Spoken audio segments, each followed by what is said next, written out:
Hi, this is Ronnie and welcome to my channel and welcome to Mixed Media Frenzy.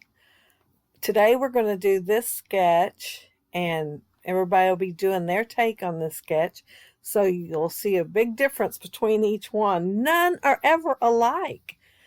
I'm going to scrap this picture here and it's my grandson, and that's a helicopter behind him, but it's not much of a helicopter.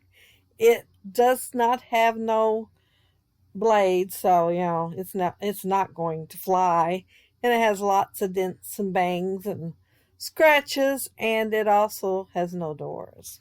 I had some really old Heidi swap, and it had like tickets, boarding passes, things like that, and I decided I was going to use it on this layout, like he's actually going to take a trip on this helicopter. But I decided to make everything kind of grungy to go with the fact that this helicopter is not in the best of shape to make the trip. And I started out planning to do this part in gray, but once I started putting it on there, I decided I needed a little bit more black. The gray just wasn't showing up very good. And this paper was already distressed looking. That's the way it came. And it's close to my heart. And since it's close to my heart, it's really thin. So I did glue it to a piece of cardstock so it'll be a little bit sturdier. And I thought, man, I just do not even know how this is going to turn out. Is it going to just literally tear up while I go to put it on there or what? But it didn't. I was really relieved that it didn't. I thought, well, I always can go dig and find something else. But this green went with the color on the helicopter so well that I wanted to use it. And there is yellow on the helicopter too. It's like the thing that the blades go on to, that you can actually see in the picture to start with that it don't have any blades. But it was on Instagram. His mama posted it on Instagram, and so it was like a 5x5, I guess. It was square. And to get it to print out on my printer at a 4x6, I had to change it to 4x6. Well, that knocked out part of the picture, and it printed like this instead. So we all know there's no blades. He knows there's no blades. So yeah, but you can see the yellow there, so I thought I'd use yellow to bring the fact that that yellow is in the picture. There was also some red, kind of reddish orange. So a couple of the things that I'm using are on orange and red. So they will be going with it too. I did plan on putting some yellow up in the upper left-hand corner, but apparently I forgot because I am looking at my layout right now and there is none up there. I am using modeling paste right now, and I'm using that. It's called Faded Dots, I believe, and it's a Tim Holtz stencil, and I'm putting it on those pieces to give more dimension to them, and then I'm just going to set them over to the side and come back to them later when they've dried a bit. I'm going to pull my background paper. This is I am totally out of white except for that Stampin' Up! That's textured. And so this is a cream colored. I think it's called vanilla. And I did prep it with some clear gesso. And I'm going to use ink and the stencils right now. The first ink I'm going to use is, oh my gosh, I forgot the name of it. It's that green one right there. And it is a distress ink. Broken China. I think that's what it is. And I'm going to be a little generous on it. I'm not going to use the entire thing, but I came pretty close. And now I'm just going to use a piece of cardstock that I had laying over there. Well, I think I want some lines on here. So I am putting lines on here. And I'm also going to do it in yellow. I'm going to use Squeeze Lemonade for my yellow, and see how well I remembered the name of it. But yeah, I'm going to put a few up here too. Not that you'll be able to see them very good in the end by the time I embellish that corner up there. But yeah, I did put a few up there. And I think I'm getting the squeezed lemonade out now so that I can put the yellow on while I still have that piece of cardboard. Yeah, that's what I was doing. And I'm not going to put quite as much of it, but I did want some yellow filtered through it here and there. And I think I'm going to pull one more stencil out. Let me look at my layout. Yeah, I'm going to pull one more stencil out. No, two. I am going to pull two more stencils out and use them. Well, they're already out. They're laying right there. But I couldn't make up my mind what I wanted to use. I was going to use the chevron because that's what it has in the sketch is chevron. But then I seen these plus signs and I thought, I think I want to use the plus signs instead. So that's what I'm going to do. And I'm going to end up cutting my papers that I prepared earlier down just a little bit because I was going to end up covering too much of them up and I wanted them to show. One bad thing about doing mixed media, once you do it, it is pretty much done, anything that's on the background anyway. And I'm going to show the sketch again in just a minute because it shows a scalloped piece right here, and that's why I was cutting that by hand. And I wanted it to get smaller and smaller. So yes, I did that on purpose. But see how up there it's just straight across there, it's all one piece. But I wanted to make mine just a little bit different, and that's why I cut it by hand too. I do have a scallop border that does make it smaller at the end. I have two of them actually. And they're all on one strip, but both of them are on one strip, but I didn't want to pull it out. I decided it wouldn't take me a second just to cut it and do it. I wouldn't have to work quite as hard. So I am using this stencil. I think it's called Coffee something. I'm using it mainly because I just like it a lot. I pulled my gray back out again so that I can put some on the scallop. I'd forgotten all about it, or I would have done it when I did the others, because I'm going to clean this up again. But yeah, I am just adding it there to the top, and I will have to stop and put some black in there because, yeah, the gray isn't quite enough. See how light it is? The black really changes it, makes it look even grungier. Of course, my grandson doesn't look grungy in the picture. They were on a sightseeing trip, and this was like a roadside restaurant that they had gone to, and it had all kinds of old stuff there, including a helicopter, which is pretty cool when you think about it. I've never had my picture taken with a helicopter. I've never been on a helicopter. So, yeah, it needs to be on a bucket list or something so I can do it. I was going to say I'm not sure where I'm at. I was getting these pieces that were drying out, and I'm going to determine really quick that that one's just too big. See, all my little plus signs are going to be covered up. So I am going to cut one of them down so that at least a couple of the plus signs will show up. The sketch shows the corners rounded on the picture, so I decided to go ahead and round them. And then that one piece I'd rounded the top corners earlier. Of course, the bottom one isn't going to show anyway, and I am going to cut half of that off. And when I lay that there, it doesn't show anything being done to the frame that's on the picture, the mat that's on the picture. It don't show it being grungy or anything, but I'm going to grunge it up. And when I went to pull that little sponge off the bottom of this ink pad, it's got Velcro so that I can keep the sponge there and use the same one with each colors. I don't know what was wrong with that piece of Velcro, but I like to never got it off there, and I tore it in half, so I don't know if you can tell it watching the video or not, but it's got a chunk out of it, and I got black all over my fingers. But yeah, at least I've got black. It's black soot. Isn't that the name of that one? I am pretty sure that's what it's called. But here's where I cut part of that off so that, yeah, couple of plus signs can show on there. And yeah, the one thing about it, it seems like all these sketches, the pictures are super tiny in there. And I'm always using a bigger picture. Even when I make them smaller, I end up using a bigger picture than they do. And I did cut this one down a little bit. Um, I figured that the blades weren't showing anyway, so I cut part of the shaft off.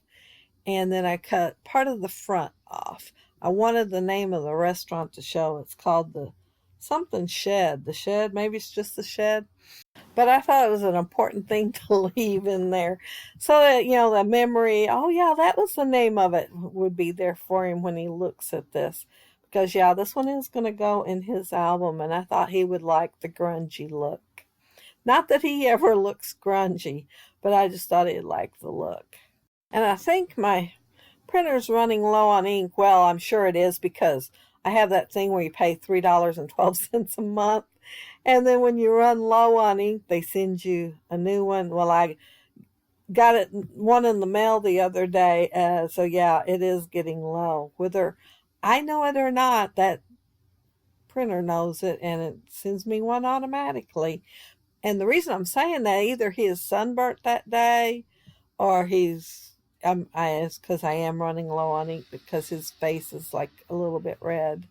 I am putting a picture on foam tape, so it'll pop up just a little bit. And there I cut that one piece thinking, okay, I had to cut it off the bottom of the strip that I had. And I thought, well, I'll go ahead and put modeling paste and everything on it in case I need it to put in the upper left-hand corner. Well, you seen me put it there. I didn't like it. And I thought, which one do I want to get rid of? The scallop piece or the banner piece? And so I'm getting rid of the banner, which is good because I'm going to end up using it later. And these are the vellum pieces. There is quite a few of them. And that one has got a number and it says happy, fun, all access. And the one on the left that I've got in my hand right now, it says something about transport, and it's got a ticket number, and but they're all like boarding passes and tickets and things like that, and they're all vellum. And that one there is like a luggage one, and I'm going to cut it down, and I tried to stick it in there again, but I'm going to cut a chunk out of the right hand side and see if it's perfectly now. And of course I got to put a string in it. And you will see me in a little while make the string look a little bit vintage. I'll get it right after a minute. But yeah, I'm going to use old paper distress ink on it. I'm going to have to use it on a couple of the other pieces. Either I just stuck them in there with this, or they were in there to start with, but I'm figuring I stuck them in there just so they'd have a home. But they're pretty bright looking. These look vintage, the other ones look new. Yeah, I guess that's the word for it. They look new. So I'm going to use the old paper on them and make them look vintage also. And now I'm stapling down the one that says kindly keep seated, which I really like. And I'm going to add to it in a minute also. I will throw a little glue up there because I was afraid it wouldn't stay in place. And most of this vellum's getting kind of curled up after a little bit. But once I get it in the page protector, I think it'll be just fine. And this one here, it's really a small ticket, and I cannot read it. Sorry. I would tell you what it said, but I can't read it. And it's a good thing I went ahead and read that frame there, because when I was putting it on right then, I was putting it upside down, so I had to turn it over. And I do not remember what it said, but I turned it over. So it could be read. I was in there under my OttLight, and I have ceiling fan lights in here, and those are little, and I think they're like 30 watts, and You just can't hardly see anything in here when you're in here. It's very sad. Or some people might think it's romantic. That might be why they make them. If I had known that's the kind of lights that was going in there when I bought this, I would not have bought this. I would have found something else somewhere because I like to have good lighting. Instead, I got this. But when I go over to my sister's house, hers is like 10 times worse. I walk in and I think how dark it is every time I walk in there. And they like it like that. There's the one of the pieces I was talking about being so bright, that star. But the old paper is going to tone it down a bit where it matches everything else. And the other shape that's pretty bright is an octagon, and I will find it in just a couple of minutes and put it over on the right hand side. I am putting a little bit of glue behind this. It's the art glitter glue, and it does dry clear, so it won't even be noticeable. I don't like to put a whole lot just in case it lets me down. But yeah, usually you can't even tell it. I'm looking at it right now and I can't tell it. I will pull it back out so that I could put some on this octagon. And I think that's the last thing that I use this for. I don't think I find anything else that needs it. And oh, yeah, I did have to put it on that twine. I did mention that earlier that I was going to do it. And yeah, it went on there pretty quick. I'm going to throw a staple in this also, and I'm going to have it overlap to kindly keep seated. And oh, and these are wooden. They're not enamel dots, they're wooden dots. And I thought that would go with this just a little bit better than the enamel dots. And I'm going to use two colors. I'm going to use the light wood and the dark wood and just scatter them on the page. And I'm thinking I'm done here, but I'm not. I'm going to have to go ahead and do a couple of other things. I believe, well, maybe just one thing. I think it's just adding, I was thinking about splattering, and I decided to use that stencil instead. And so that's what I'm doing here. This is in place of me splattering, just because I wanted to play with the stencil, actually. I'm definitely not a pro at mixed media, but I do have fun when I make a mixed media layout. It's not something I want for every layout because I do like just the regular scrapbooking, but it is nice to do for a change. And so that's why I decided to join the mixed media group. And of course I'm going to watch their videos, and I'm sure I'm going to learn more stuff. Oh, you got to see this. This is where I got the bright idea to make my title myself and just cut it out. And first I cut 3 squares the same. Well, maybe it's 4 squares. And I thought I'd make all the letters the same. I'm just going to make yes with an exclamation point. And after I got started, I thought, no, I want them different sizes so it looks a little more grungy. So that's why you're seeing 3 sizes. None of these letters are the same. And I'm going to put an exclamation point there, and it's going to be a little bit off also. And then there's like one piece of scrap left that's got some modeling paste on it, so I glue it below the E. Oh, and one corner, I think I used just about all of it by the time I got done with that, and put the corner down in there. I just didn't want to waste it after working so hard on it. Well, I don't guess I worked hard. I was playing, I'll admit it. But this is my completed layout. And see how the letters vary? Like I said, I cut 3 squares the same size, so they would be the same size. But then I changed my mind after I got started. And part of it has mixed media on it, and part of it has ink on it, and part of it has gelatos. So it does have a variety of mixed media on it. And there's my cluster that's up there at the top. And like I said, it's kind of hard to see those straight lines that I put in there. I think I could see one left, but yeah, at least I attempted to make them show up. Oh, I guess that's it. This is the last picture. But I'll leave the list below of everybody else that's in the Mixed Media Friday group. And if you leave a comment, I'll get back with you. If you like the video and hit the thumbs up, I'd appreciate it. And if you are not subscribed to my channel, I'd love to have you subscribe. But thank you all so very much for watching, and have a happy scrappy week. Bye.